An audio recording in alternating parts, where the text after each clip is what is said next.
now it is time to compete for the Montrose American Teen Princess. I don't think I understood the topic. And that makes me, Amber Adkins, proud to be an American. You know what? You go in there and you say, I'm quitting. Yeah, that's right. That's right. Even though she grabbed your tap shoes while she was flying through the air like a goddamn lawn dart. That movie takes place in Montrose. Right. And we were staying in Montrose. But for the sake of the association, it happened the entire time. The whole time. Yeah, because how do you not quote Drop Dead Gorgeous the entire time? The entire time. It's a cult classic and it must be quoted. It must be quoted. But we were staying with Karen. And she is one of our favorite people in the world. She is one of the kindest, warmest, gentlest most generous people. Yeah. Yes. She rents out a room or two, I think, on Airbnb. And that's how we found her. And she calls her place the Love House. The Love House. Right. Yeah, that's what she calls it. I wanted to say Love Shack, but Tin Roof Rest. No, right. It was. Yeah. It's the Love House. Yeah, it's the Love House.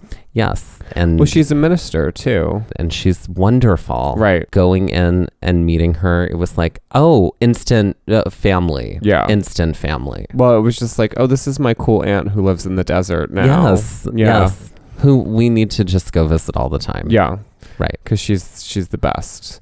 And she also had like all the insider knowledge. And she told us all this like scandalous stuff too. It was like, so good. Yeah. She had a lot of gossip breakfast for us. in the morning. And she would just sit and like tell us all the gossip. And it was the best. It was. She told us everywhere we needed to go. She told us all the things we needed to see and all the hot goss. Yeah. She was like really into us coming back to like do Chaco Canyon and doing all that sort of stuff. Things we will do.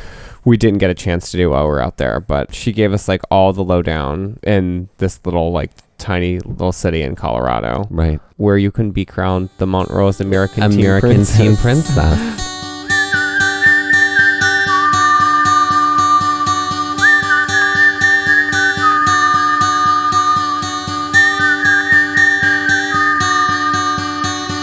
Looking for adventure, I want to follow on the trail, or get a little lost and let the wind fill my sails. Get up when the stars still fill the sky, don't wake the sun. There's so much to be done, and the day has just begun. Go where the postcards are real, you can feel, you can open your eyes and open your heart when you gaze at the national park. At the national park. At the national park. Follow you, I'll follow you there.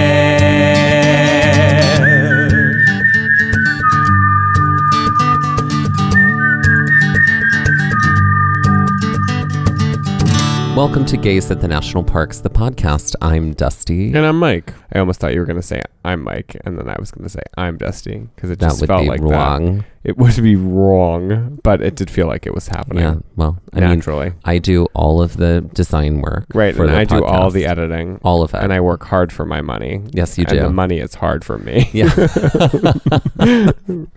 Right. Right. This episode is the first of 3 episodes in Black Canyon of the Gunnison, which is in Colorado. Another national park of Colorado. Right. We have done all of the national parks of Colorado. True. But on the show, we have only done only one in season 1, which was Rocky Mountain. It's right. It's right at the end of our season 1. We spent our time in Colorado in the spring of 2019 on a larger road trip that also took us back into Utah. This was our second park on that road trip. Black Canyon, I think, quickly became one of our favorite parks for a lot of reasons. Although it was maybe one of our most terrifying parks as well. It was certainly one of our suspenseful music. Most terrifying. Right.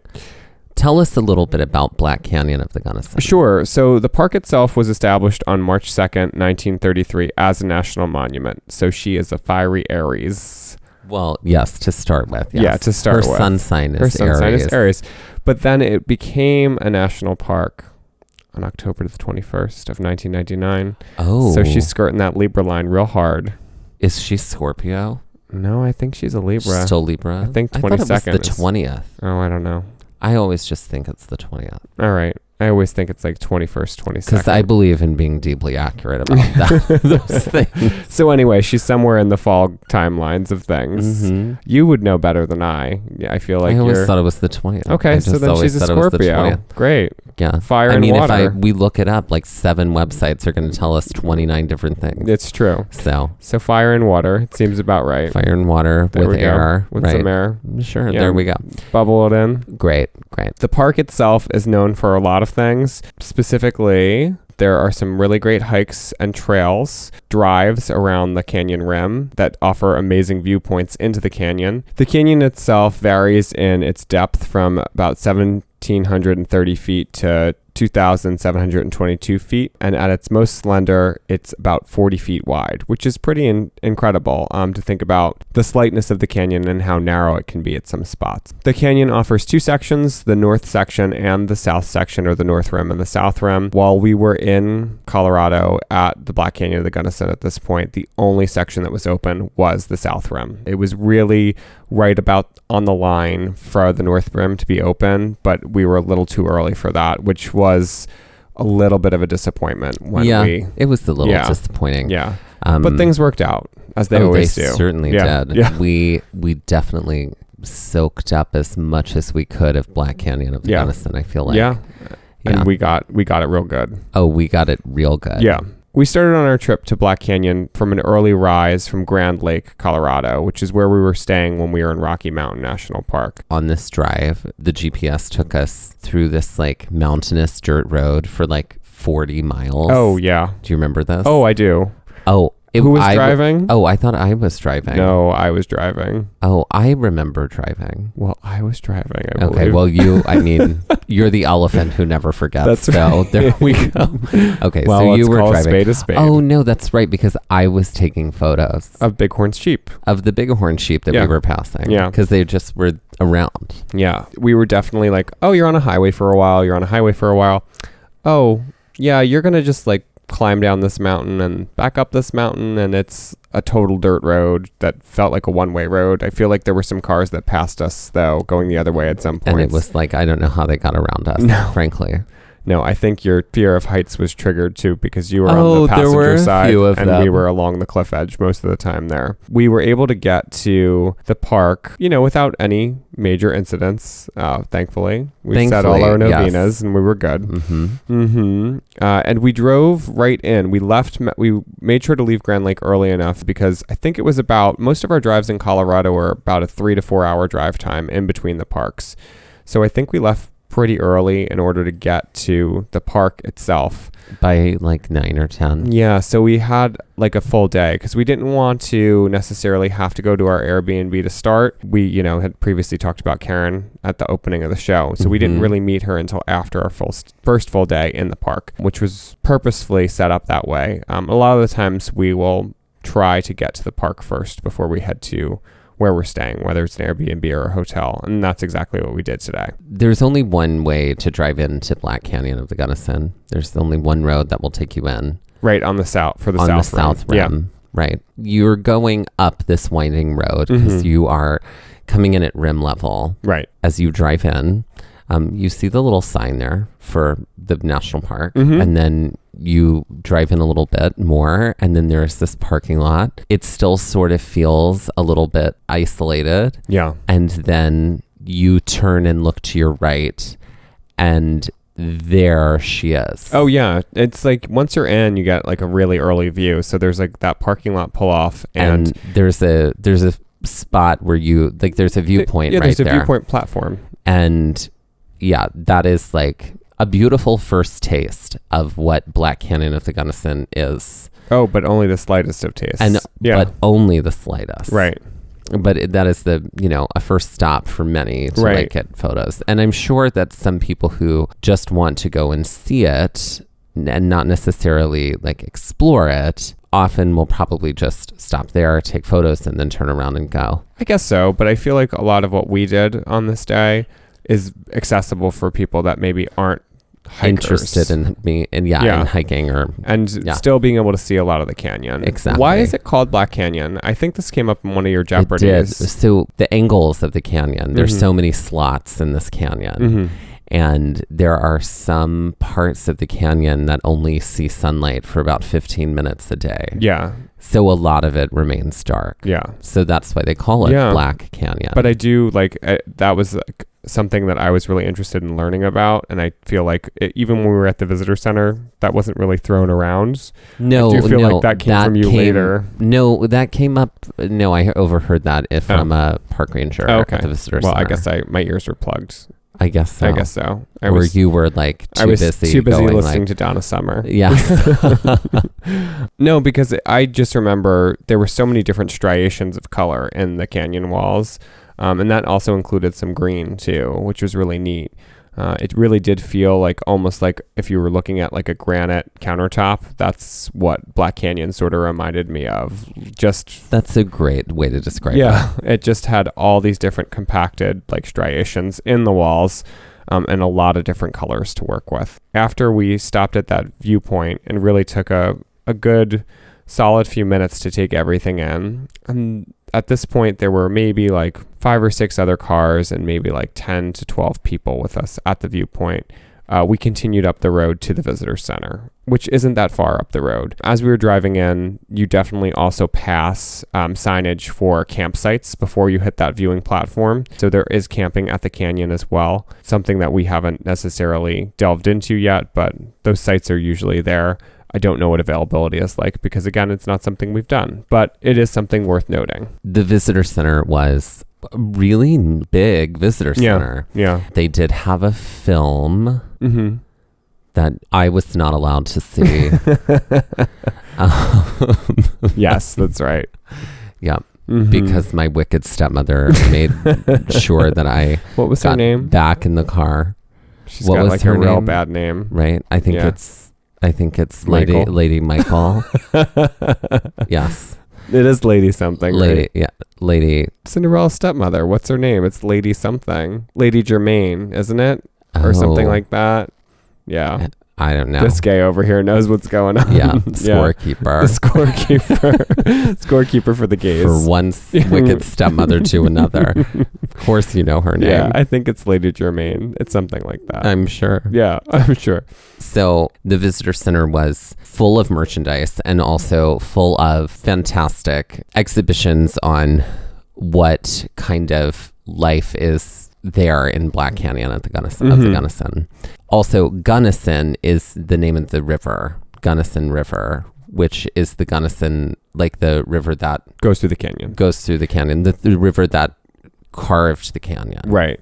In my research for Jeopardy, which I didn't end up writing, also Gunnison, I think he was, that's a name that's thrown around a lot in the West. Well, there's also a Gunnison, Colorado, which is nearby. Right. So yeah, things we know. We were able to stop and talk to the park ranger. There were a decent amount of people in the visitor center, but it wasn't too long of a wait to talk to the ranger. This is where our dreams were crushed a little bit on the North Rim because... Right, we found out the North Rim was not open. A lot of the hiking that we had researched that we were excited about was on the North Rim. Yeah. And... They played Rachmaninoff and everyone loved it. Everybody except for me. I really tried, Miranda. Thank you for that dramatic reading. Anytime. It was not a reading. It was a reenactment. Because I don't need to see the script for that one. Right. The North Rim was closed. Yeah, the North Rim was closed. And that means that you can't go to the North Rim. And it was like a 3-hour trip it would take you to get to the North Rim. Well, you had to drive around. Yeah, like there was a big roundabout that you had to do. Big roundabout you had to do. So we kind of made a plan with the park ranger who was super helpful in regards to what we could do at the canyon. And we also kind of lightly talked about what we could do on a second day because we had that second day in the canyon blocked out and what would make the most sense practically, which we'll talk about a little bit later. But his first recommendation for this day was to drive out on the South Rim Road. There are a lot of viewpoints that are along the canyon side of the South Rim Road, obviously. At the end of the road, there is a trail. It's called the Warner Point Trail. And there also is a set of trails that surround the visitor center. after kind of talking about what we really wanted to do and what would make the most sense for that, we agreed that we'd drive all the way out to Warner Point and then kind of snake our way back, pulling off whenever we could to see those viewpoints, because those viewpoints also did have some short hikes attached to them. So we figured at least we'd stretch our legs a little bit. It wasn't just getting out of the car and looking right from the car. There was the opportunity to do just a little bit of hiking there as well. You drove to Warner Point because I looked at the road and how close the road was going to be to the edge of the canyon and said, no, thank you.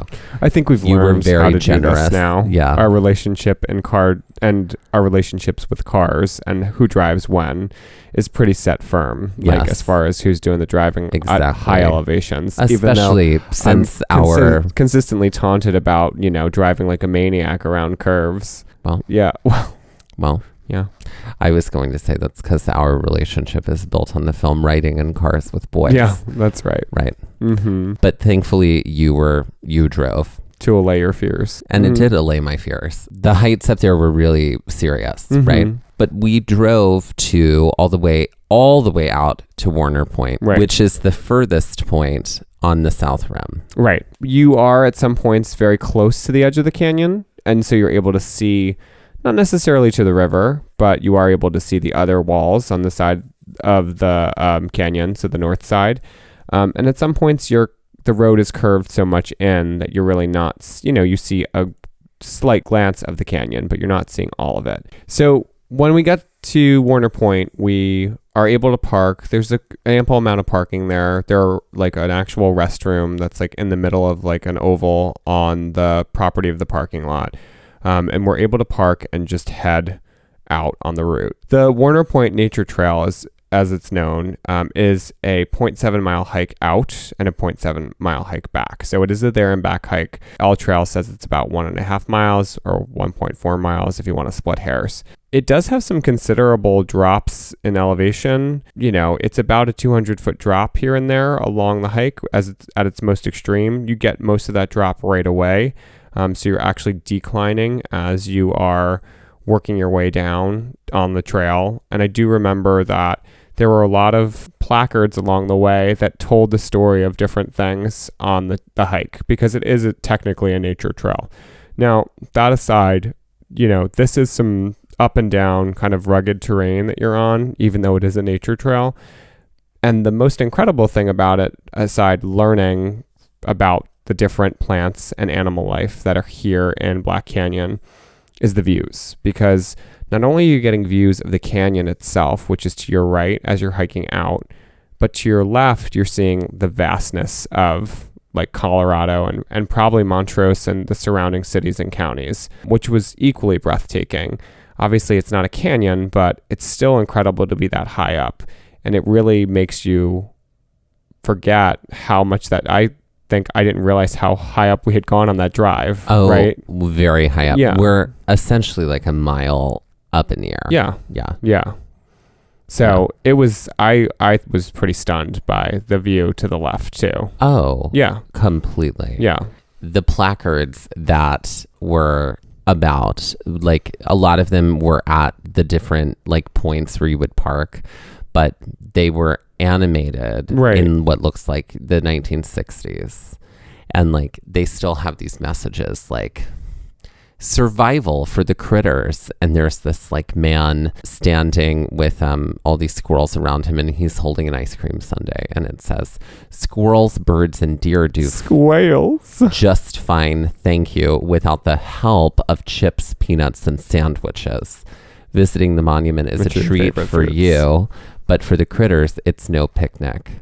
It's just like living at home with a lot of human intruders who tempt them with treats but don't understand the consequences. The other thing it mentions on this one placard is talking about survival for others. Ambitious and well-prepared hikers may be in the bottom of the canyon, if you can imagine that. A thoughtlessly tossed or kicked pebble drops from the rim like a bullet to a speed of 120 miles per hour, dealing death or injury to any person or animal it hits. Beautiful. Well, thank you for that dire messaging from the National Park System. It's true, though. And we learned that a little later on our journey. Not bullet rocks, but definitely rocks that hurt us. But as we're hiking out here on this nature trail, you know, again, aside from your beautiful views and your kind of steep declines and, you know, steep inclines, there are some earthen stairs that have been like created. There are like railroad ties that have been put in by the Park Service to create a natural staircase that kind of leads you out. You are, again, at any point able to just stop and kind of take a look and see into the canyon. For the most part, you're really close to the edge here. On the day we were hiking, there were the clouds in the sky were these just giant puffy white clouds that just gave this like filtered light that was coming through, and it just made for a very magical sort of hike. Every time you stop along the way, along Warner Point, but honestly at any view, you see the canyon from a different angle. I mean, there's a lot of different facets. Yeah, it's different, like the facets of the canyon, all the different facets, but it gives you a fresh view every single time. Right. This was a great spot for us to just stop to, and you know, we hadn't hiked for a little while. When we were in Rocky Mountain, we had done some intense hiking, but had also gotten back with ample time to kind of rest up.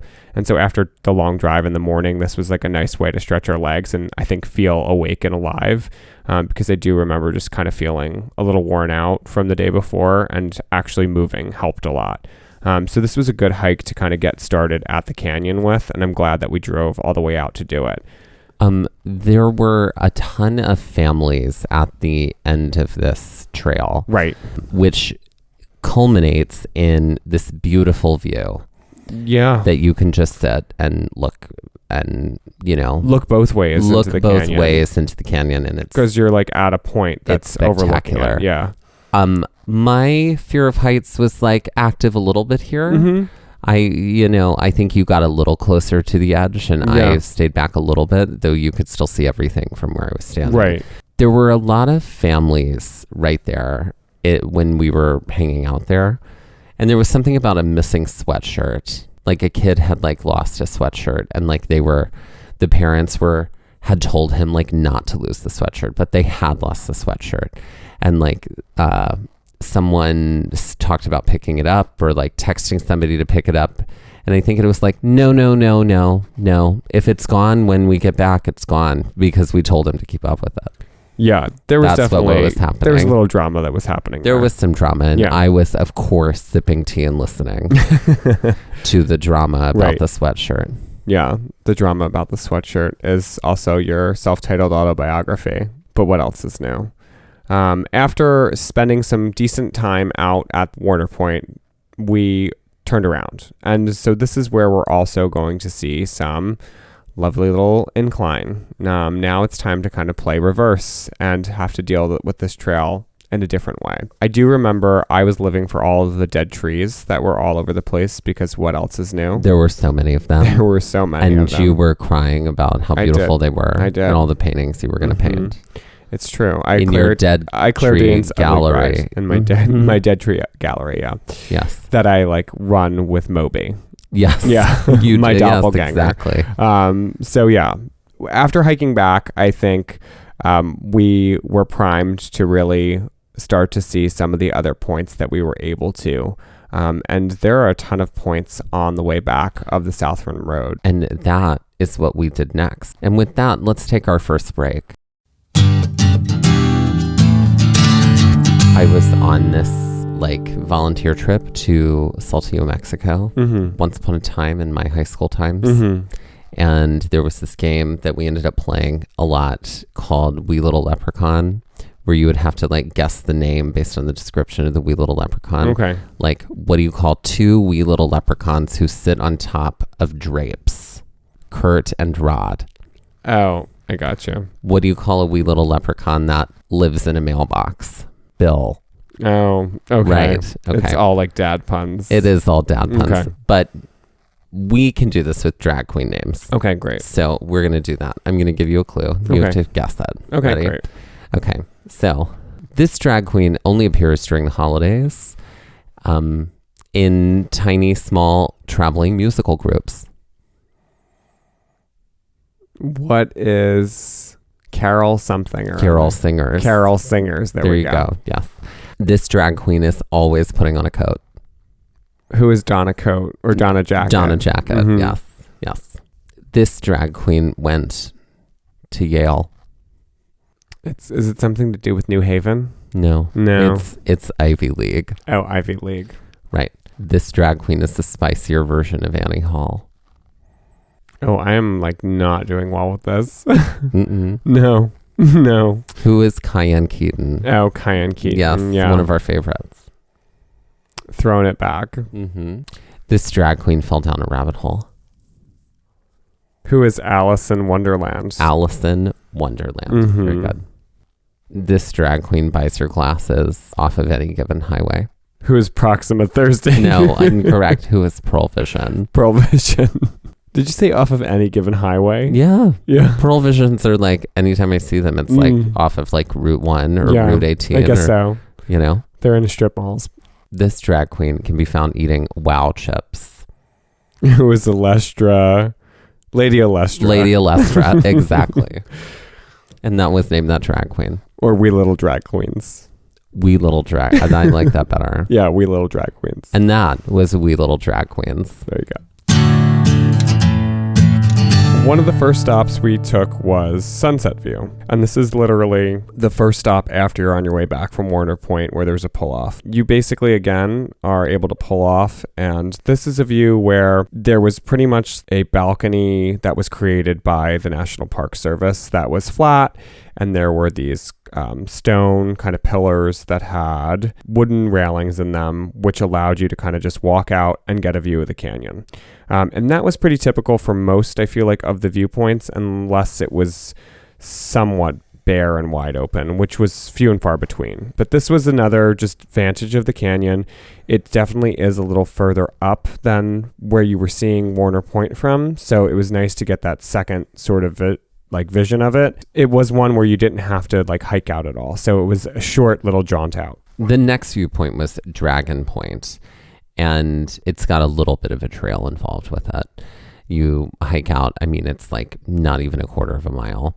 But if you like short trails and want to feel like you've done a short trail, then this might be the thing that you need. Dragon Point and Cedar Point were right near each other. Cedar Point actually had 2 lookouts that you could walk out to. The walk to Cedar Point was about as long as the walk to Dragon Point. Mm-hmm. You could see these 2 points from each other. Right. To which I said like, oh, I mean, wouldn't you really kind of be seeing the same thing?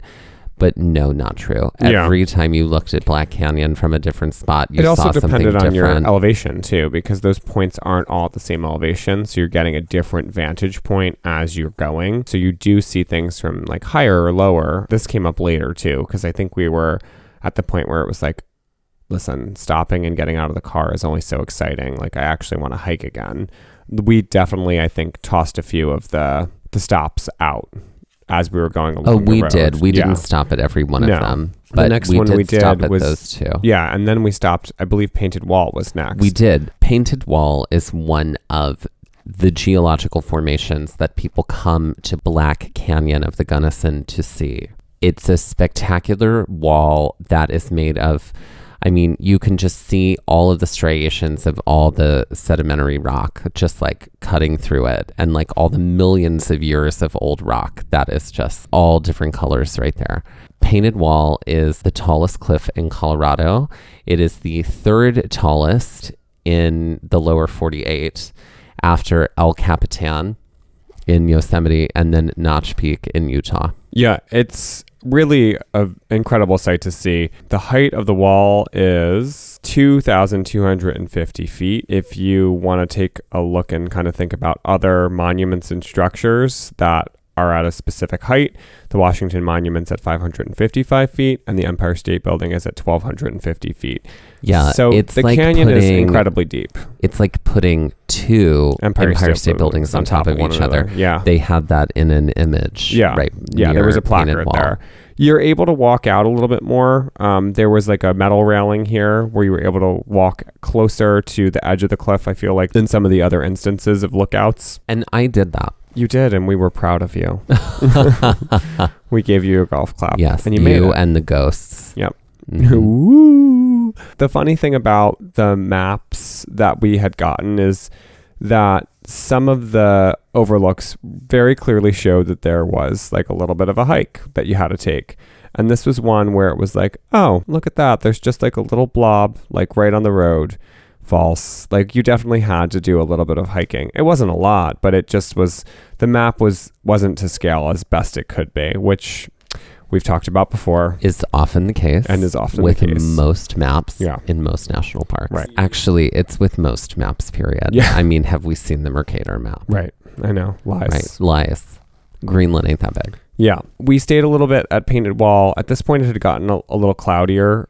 So I think we both kind of bundled up a little bit because it had kind of gotten windy at this point too, and just continued on driving. The next stop was Chasm View. You're also sort of able to see Painted Wall from here just because of where you're at. It's not as clear of a view by any means, but it is a view that you can kind of like get that view of the Painted Wall as well. After Painted Wall and Chasm View, I don't believe we made another stop until we got to Rock Point, which we skipped, I believe, the Devil's Lookout. These are points where there's a little bit more of a hike that you had to do. I do remember this one hike, you kind of came through all this bramble. Do you remember that? Like it was a hike that was all the way out through. Was that Cross Fissures? No, I think it was before Cross Fissures. I think it was. Okay. It was. I think it was Rock Point. I don't think it was Devil's Lookout. So I think the reason that we did Rock Point is that you could see the Devil's Lookout from where you were, and you could see Cross Fissures. And I think we were like, let's just do the one in the middle, and we won't do the other two. And then we were like, no, we should do Cross Fissures. Do all of them. Yeah. We did all of them. No, I think we skipped Devil's Lookout, which was the one. Yeah, we missed that one. No, I thought we did all of them. Oh, maybe we did. I mean, they're very close together, so it's like, like the corners of my mind. You could do all of them. Right. Each of these lookouts is giving you a different vantage into the canyon, and you're also seeing the northern side of the canyon. And one of the frustrating things about that is part of the reason that side was supposed to be closed was because of snow. Literally all the roads were clear. So every time I looked across the canyon, I think I was just mad. Because this is Lady Rulebook over here. This is Lady Rulebook Sister over here. Rulebook, that's her name. Yeah. Also, most of the rock in Painted Wall is considered Precambrian, which makes me think of the drag name Precambrian. Oh. Which I love. Yeah. Do you? I do. Yeah. The lookouts are great. They are a thing to definitely do as you're on the South Rim. Especially if the North Rim happens to be closed. It happens to be a very accessible thing for you to do. What we ended up doing after the lookouts is we went back and we parked at the visitor center. When we were there earlier, we had talked about other things that we could do while we were at the park. There were a few hikes right around the visitor center that were recommended to us, and we were trying to figure out if today was a good day to do them or not. The other thing that we knew we could do was actually hike down what's called East Portal Road, and that would bring us down into the canyon. It was a road that was actually paved, but we were like, you know what? I guess that's maybe the thing to do the second day. Kind of nice to like also, I mean, we knew we would be spending like 6 hours like hiking this, but it would be like on a paved road. Right. So we were like, all right, well, let's do these other trails. We weren't that tired at this point. I think actually just driving and stopping, that's where I started to feel the tired. Oh, yeah. Like a wave of tired. So I think it was like, okay, let's actually move a little bit and let's make some moves around here. So parked the car at the visitor center and we were going to head off onto the Rimrock, Upland, and Oak Flat loop trails. And with that, let's take a short break.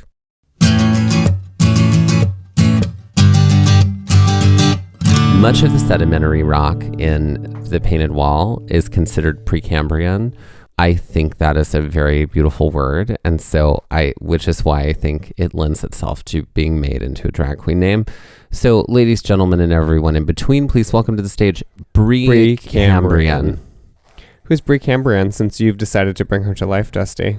Precambrian to me is Laura Dern from Jurassic Park. No, I think on the opposite end. I feel like she's Alexis Rose. Oh, all right. Precambrian is just like a kind of influencer lifestyle kind of drag queen that just happens to have like tiny little like references to like the pre-Cambria time. Okay. Yeah. So are we seeing like floral, like exotic floral prints and like T-Rex dresses? And bright and T-Rex arms. Yeah, T-Rex arms. Exactly. Beautiful blowout. She actually comes out in one of those like blow up T-Rex costumes and then that transforms into her dress. I believe that's what happens. Oh. Yeah. You know what I'm talking about. Or it just goes away. And yeah, right, or it just floats away into the winds. Right, yeah. exactly. No, I do know what you're talking about. Yeah. I'm always entertained by those things. Oh, yeah, they're pretty great. That would be a fun reveal. Yeah, that would be a fun reveal. Right. And I think she sings, like she hums to the Jurassic Park theme. Na na na na na na na na. I don't know. That's a little on the nose for me. So what's she saying? I think she probably does some like some Britney and just some, you know, pop princesses. And then she's just sort of like she's like the coolest girl in high school. Maybe she's not the meanest girl in high school. She's like the older sister on the dinosaurs. I guess so. Yeah. She's the brontosaurus dinosaur. Oh my God. I haven't thought about that character in years. Yeah. Yeah. I guess that's true. Not the mama. No, the sister. Yeah, the sister. I get it. No, I was also getting it. the baby, not the mama. Yeah. Yeah, I think that's great. I do feel like since you mentioned Alexis Rose, she has like those like flapper headbands that she tends to wear on Schitt's Creek. I feel like that is a part of her costume somehow. Yes. Yeah. Like, yeah. And I think that her merch would be like a tooth on a gold chain. Like not a human tooth, but like something that would look like a fossil tooth on a gold chain. It's like, would the tooth be gold too? It'd be a gilded tooth. No. It would be like a realistic looking tooth. Okay. With decay. So, yes. Yeah. Ladies, gentlemen, and everyone in between, please welcome to the stage Pre-Cambrian. When we returned to the visitor center, the first thing we did was we walked out to Gunnison Point, which is this walkway that's built right from the visitor center. Right. That sort of like juts you right out into the canyon. Yes, the fear of heights was triggered here. Yeah, you definitely stayed away from the edge. Definitely stayed away from the edge. You let me do all the edge work. Yes. You usually do. So we stayed there for a moment, and then from here it was like, okay, let's do there's this loop trail that you can, there's these few trails that connect that you can essentially make a loop. Leaves from the visitor center, basically. So we jumped on the Rimrock Trail first, and the Rimrock Trail takes you along basically from Gunnison Point. It takes you from the visitor center around the road. So you're following the road for a little bit. You're below the road and it crosses you. You're kind of in some brambles. You're along the edge of the canyon, but you're not as close as what would give you a heart attack, Dusty Ballard. And you kind of are winding your way around and through, for us, what started to become very snowy ground because we were still there early in the spring. Eventually what happens is you cross the road, and we had actually seen this crossing as we were driving in earlier, and it wasn't terribly far from the campground because I remember seeing the sign for the campground, and then I don't think we saw people hiking, but it was very clear that there was a hiking path that had crossed the road at that point. When we cross the road, you enter onto the upland trail. And when we were on the Uplands Trail, this felt like marshy. It's not marsh, but it felt like that, mostly because there was so much snow on the ground. Yeah. That it was like mud. Yeah. You're just walking through mud. And luckily, we were like, all right, we're doing it. Yeah. The boots are like getting submerged in mud. It was nice. It was fine. Yeah, and it was relatively flat too. There was a lot of like grass, and like it was literally a field with snow and grass in it, like tall grass. And that eventually too brings I remember on that field, we talked a lot about American history. I think we brought up, we were like, I wonder if this is what like that march was like, the morning that they crossed the Delaware River in order to do that, like the Battle of Trenton, essentially, or the sneak attack battle. of Princeton, right? Washington crossed the Delaware to surprise the Hessians at Princeton. At Princeton, right? Oh. No, at I don't Trenton. know. I think it was at both, wasn't it? Oh, it started in Trenton and then it moved to Princeton. Right. The sneak attack was Trenton. Yeah. Yeah. So anyway, we were talking smart. about that. We were talking about that on this walk. Yeah. Among other things, we were playing like silly games, obviously, of course. Always silly have games. silly games. Yeah. The trail was like relatively easy at this point. Now, when we had talked to the ranger earlier, he was like, when you get back to the Oak Flats Trail, because he was the one who recommended doing the loop in this order, because you could have obviously gone the other way. He's like, when you get to the Oak Flats Trail, you're going to cross the road, you're going to hike a little bit more, and then you're going to come to a juncture. You can go to the left and hike another loop and come back to the visitor center, or you can just go to the right. He's like, and I hiked it this morning and it's really snowy and it's really icy. And he's like, if you don't do it like right now, then that ice is going to melt and it would have been a little easier for you to walk on it and you're going to just be sinking in. And we had just come from like, oh my God, I was hiking in Grand Lake and it was flat and also the marshy, like muddy area. Right. Yeah. Also, we have trauma from snowshoe hiking. Right, Grand Lake, which was more fun than I would have imagined that it was, certainly. We got to this juncture, and I believe I turned to you, and I was like, we're going to the right. Yeah. We're going to the right. And you were like, yes, we are going to go to the right. Because we said, we were like, we could come back in the morning and hike this loop when it's not... It's icier and frozen over. Soggy mud central. Yeah, soggy mud central. Right. Yeah. So we turned to the right and we headed back into the visitor center. Right. So when we got into the visitor center, I think we hadn't bought our park badges yet. And you also wanted to look at some merchandise. So we made the point to just me. Just me. Like you don't. I look at the badges and that's about it. I look at the badges and that's just it. When have I bought a t-shirt? I mean, you haven't. I know, exactly. So don't come for me. I didn't send for you. Okay. All right. We talked to the guy at the gift shop and he's like, is this your first time? He's like, it is. We were like, it is. And we told him we had to hike the national park. So he was really interested in hearing that. He had recommended us going to Dragon Point for sunrise because it's apparently spectacular there. And we were definitely like, great, that sounds like a good idea. There were a lot of actual he had like photos that were like panoramas of the point at sunrise, and it just was this kind of like beautiful different striated colors in the walls that were then highlighted by the sun rising. And so we were like, awesome, if the sun is going to be out tomorrow in the morning, that's something we'll definitely mark down. Then we kind of meandered back into the visitor center of the visitor center because the gift shop is open. It's like an open format plan, so it's one little section. And so then we wandered back over to like the ranger station of the visitor center. And as we were standing there, we were looking around at the exhibits because that was sort of the moment where I was allowed to do that. And I let you out of your cage. Yes. And someone asked the ranger, like, well, is there a way to go into the canyon? And we thought the only way to do that was to take the road because that's what we had been told earlier. And he said, oh, well, we actually have we have a few ways to get into the canyon all the way to the bottom, but they're not trails because they're not maintained. Right. They're wilderness routes. He said, you have to have a permit to do it, but there are 3 routes that you could take down. I would recommend doing the Tamichi route, which leaves not far from this visitor center. And that was the clearest one. And so we definitely both our ears perked up at this. And we said, will we do the Tamichi route?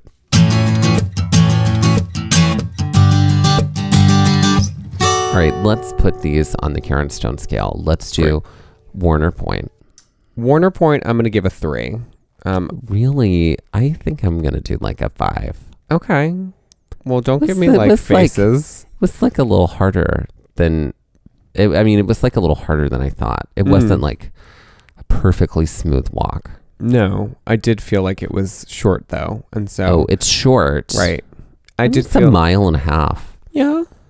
Whatever. It's like decent. Can you not judge my 3? I'm not judging your 3. On your 5. I know. Fine. An 8 out of 20 for for Warner Point. Great. Great. Why don't we do the other, like... 3 together? We're going to do the other 3 together. This does not include the entirety of the Oak Flat Loop. Right. It just includes, like... The smidgen from like the road back to the visitor center. Right. We did not do that whole loop. So therefore we can't give that a Karen Stone. Rimrock and Uplands Trail is what we're talking about here. That I would give a 3. Yeah, I agree there too. Great. Well, fantastic. Look at that. 6 out of 20. 6 out of 20 Karen Stones. You ready for some Jeopardy? You know it. I was born ready. So, Dusty, my Jeopardy is called Painted Wall. Oh, okay. This Jeopardy is all about famous mural art in the world. I thought that might be where you were going. Yes, I hope so. Mm-hmm. I'm ready. Right. All right. It's Painted Wall for 100. One of the most striking things about the Lascaux Caves is how well their cave art was preserved. The caves depict large animals and contemporary fauna of the Upper Paleolithic time. One of the most striking rooms or halls is well known for its depiction of these horned animals, popular in nearby Spain. What are antelope? Incorrect. Was it deer? What are bulls? Oh, okay. So the running of the bulls. Oh, I and, see. Bullfighting. All right. Yeah, the Hall of Bulls is really impressive. And I'm just going to say that antelope have been drawn on caves before. It's true, and there are types of antelope and deer in this, but I was looking for Hall of Bulls. Got it. Like Hall of Bullshit. Yeah. All right. Painted Wall for 200. The Last Supper, Leonardo's famous fresco mural, depicts the final feast of Jesus and the apostles. Although the painting was made even more famous by author Dan Brown, it is actually a very delicate work of art housed in a monastery in this Italian city known for its houses of fashion. What is Milan? That is correct. Oh. I couldn't tell you where it is. Well, now you know. I mean, now, okay, it's and Milan. Da Vinci was not, Da Vinci didn't really understand how to paint frescoes, so he didn't do it well. Oh. And so it is not holding up well. So it's had to have a lot of repairs over time. He definitely didn't take notes from his friends.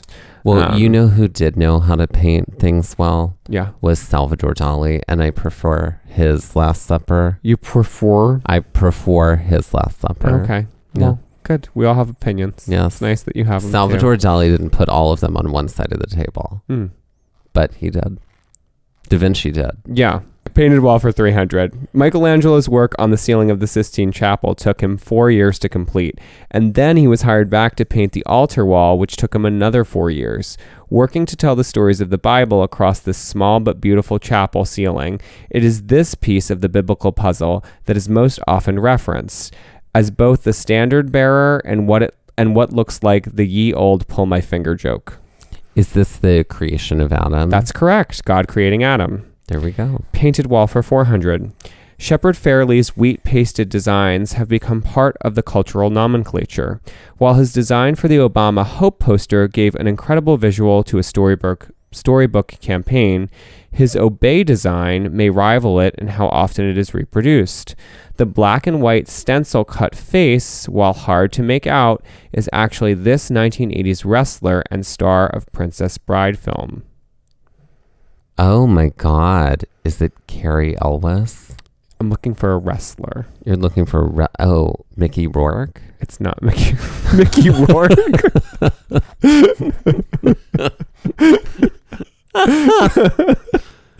It's Andre the Giant. Oh, okay. But I will accept Mickey Rourke. Okay. Great. Mickey Rourke wants to take me camping. I know. I was waiting for that. All right. Painted Wall for 500. Girl with the Balloon may be one of Britain's most famous works of art. Originally stenciled around London in 2002, the work was repurposed for other major humanitarian events in the early 2000s, including the West Bank barrier in 2005 and the Syrian refugee crisis in 2017. In 2018, a framed copy of the work was shredded by a shredder hidden in the frame, later admitted to have been set up by the artist himself. Who is the artist of the work? Who is Banksy? That is correct. I feel like Banksy would do something like that. And you're correct. And look at Great. you. You did so well on that. You did not make that too hard, and I appreciate it. Well, of course I would never do that to you. Right. No, I know that. Who is Mickey Rourke? I hope you write a whole category one day for me about Mickey Rourke's filmography. And he's got plenty. He does. Great. He's got plenty. So tell me what your Jeopardy is before we're at each other's throats. We are not at each other's throats. Mm-mm. So as we know, Black Canyon of the Gunnison is describing a canyon that was created by the Gunnison River. Mm-hmm. So this is called Colorful Landform of the American River. Oh. So in this category, I have created a fictional landform that is nearby an American river, and it is named because of its color. Great. So this is Know Your American Rivers. Kind of, a little bit, but that's not too bad. Right. Also, in this category, all of the answers are alliterations. Oh, wow. Just like pile on that ice cream sundae of crazy. Yes, exactly. Okay, are you ready for... I'm as ready as I can be. This sedimentary rock stack formation, often found in the Southwest, if it were found just north of New York City and named for Kelly Clarkson's eye color. What is Hazel Hudson hoodoos? Yes, Hazel Hoodoo of the Hudson. Okay. So all of them are like Black Canyon of the Gunnison. Okay, gotcha. Hazel Hoodoo of the Hudson. That's correct. Okay. Good job. Look at that. I had to really piece that one together. You have to do that for all of them. Great. I'm just letting you know. Okay, 200. Hazel Hoodoo of the Hudson sounds like it's like Hazel Hoodoo is the great. Hazel Hoodoo. Put her on the list. Officially, she's on there. Okay, ready? 200. This landform that juts out into the river in America's capital city, if it were covered in dark reddish purplish blossoms, named after this color, which is said to be the color of dried blood of fleas. What is the Puce Peninsula of the Potomac? Yes! I am so proud of you. Yes, well done. Dried dead fleas, blood is puce? Puce, yeah. Okay. So puce means flea in French. Oh. And so that's where it comes from. Is that like flea's blood? Like fleas. It would, like, if you saw, like, if a flea died or left blood on a like white sheet and it dried up, the color was then called puce. Oh. Right. I had a lot of fun with the color names on here because I knew you'd know them. 300. This small curvy bank that follows along a curving stream that could also serve as a synonym for wandering aimlessly. If it curved around this river, America's longest, and if it were covered in these types of trees with big white blossoms that are iconically associated with the state that serves as the river's namesake. What is the meandering magnolia of the Mississippi? Yes, that's correct. But it would be the magnolia meander of the Mississippi, because meander is the landform. The landform, okay. Great. 400. The meandering magnolia is also the title of the 8th Harry Potter book. And the meandering magnolia, right. It takes place in the South. Okay, ready. Here we go. 400. This receded landform that is often the product of stream cutting erosion, if it were cut by this major border river of Texas and covered in turquoise hydrangeas. Something of the Rio Grande, but I don't know the other two. What is the Robin's Egg Ravine of the Rio Grande? Okay. Yeah, that's why it was the 400 one. Oh, I understand. Great. Okay, 5. Mickey Rourke. Mickey Rourke. Okay, 500. 500. This collection of small, loose rock, if it were the color of wine, and found near the river that connects the Great Lakes to the Atlantic. What is the Syrah Scree of the St. Lawrence? I will accept that. Okay. I was looking for Sangria Scree of the St. Lawrence, but I will take the Syrah Scree of St. Lawrence. Great. Congratulations. Thank you. You did very well in that category. Thank you. Unlike I with yours. That's not true. Oh, I did do well on yours too. Mickey Rourke.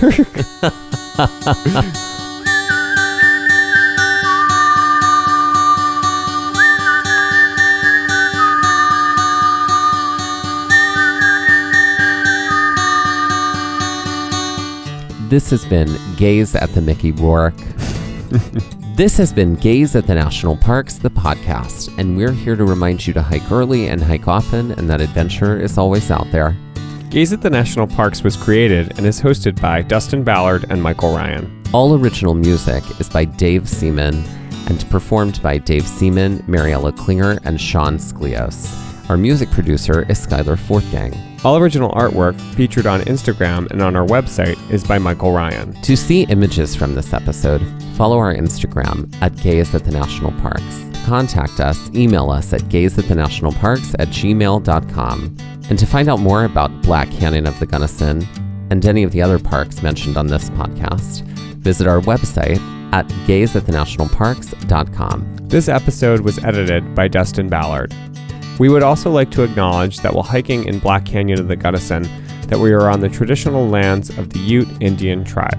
Stay tuned for our next full-length episode where we see more of Black Canyon of the Gunnison than we ever thought we would.